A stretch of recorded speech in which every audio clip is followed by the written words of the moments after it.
আসসালামু আলাইকুম রহমতুল্লাহি বরকাতুহ। সম্মানিত ভিউয়ার্স, সম্মানিত ফেসবুক বন্ধুরা, সবাইকে জানাই আন্তরিক শুভেচ্ছা, মুবারকবাদ।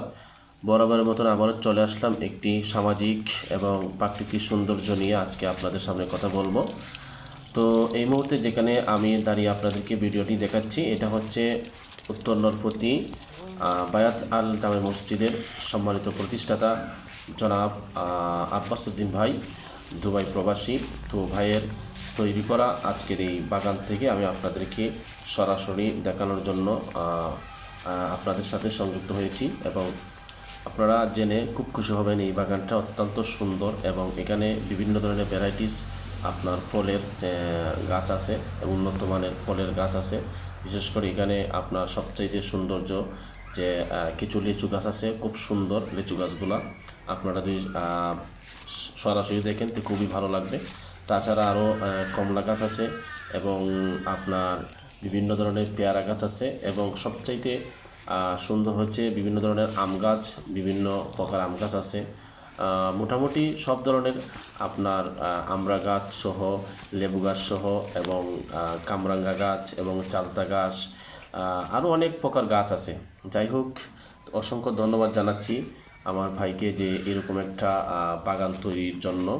আসলে আজকে আমাদের সমাজের মধ্যে আমরা একটি কথা বলে যে গাছ লাগান পরিবেশ বাঁচান, কিন্তু আসলে আমরা আজকে দেখতে পাচ্ছি আমাদের আশেপাশে আমরা একদম গাছ লাগানো কমিয়ে দিয়েছি, বলতে গেলে একবারে জিরো টলারেন্স। তো কিন্তু আসলে আমাদের প্রাকৃতিক যে সৌন্দর্য আমরা দিন দিন আমরা হারিয়ে ফেলছি আমাদের আশেপাশে থেকে, কারণ আমরা এখন গাছ একেবারেই না লাগালেই চলে এরকম অবস্থা। কিন্তু আমরা দিন দিন আমরা শুধু গাছ কেটে ফেলছি, এতে করে আমাদের অনেক ক্ষতি হচ্ছে, কারণ গাছ আমাদেরকে অক্সিজেন দেয়। কাজেই আমরা চাই আমাদের বাড়ির আশেপাশে আঙ্গিনায় যেসব পতিত জায়গা আমরা খালি রেখেছি বা অনেক সময় আমাদের আবাদি জমির জায়গা আমরা খালি রেখেছি, তো আমরা সবাইকে আজকের ভিডিও থেকে আমি আহ্বান করব, যারা আমাদের এইরকম জায়গাগুলো আমরা খালি ফেলে রেখেছি, আমরা জায়গা থেকে আমরা যদি একটু চেষ্টা করি এরকমভাবে জনাব আব্বাস উদ্দিন ভাইয়ের মতন যদি আমরা এরকমভাবে ফুলের বাগান যদি আমরা তৈরি করি, এতে করে আমাদের প্রাকৃতিক সৌন্দর্যও বৃদ্ধি পাবে এবং এরকম বাগান থেকে আমরা নিজস্ব একদম পিওর আমরা ফল খেতে পারবো, যাতে আপনার কোনো ধরনের সার্টিফিকেট নাই, একদম আপনার ন্যাচারালি যে ফলগুলা।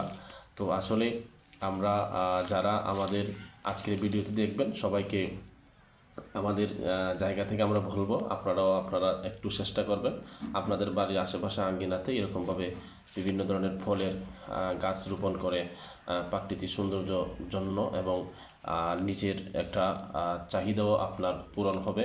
কারণ বর্তমান সমাজে আমাদের মধ্যবর্তী মানুষরা, নিম্ন আয়ের মানুষগুলা ফল আপনার বাজার থেকে কিনে খুবই টাফ ব্যাপার, কারণ বর্তমানে যে দ্রব্যমূল্যের যে উগ্রগতি।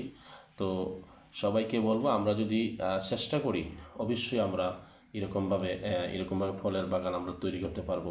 তো আসলে সবাইকে মেসেজটা দিব যে আমরা আমাদের আশেপাশে যেরকমভাবে আমরা প্রতি জায়গা খালি রেখেছি, খালি না রেখে আমরা যদি এরকমভাবে যদি ফলের বাগান করে যদি আমরা রেখি, তো আমাদের প্রাকৃতিক সৌন্দর্য বৃদ্ধি পেল এবং আমাদের দৈনন্দিন চাহিদারও আমরা এইরকম বাগান থেকে আমরা উপভোগ করতে পারবো।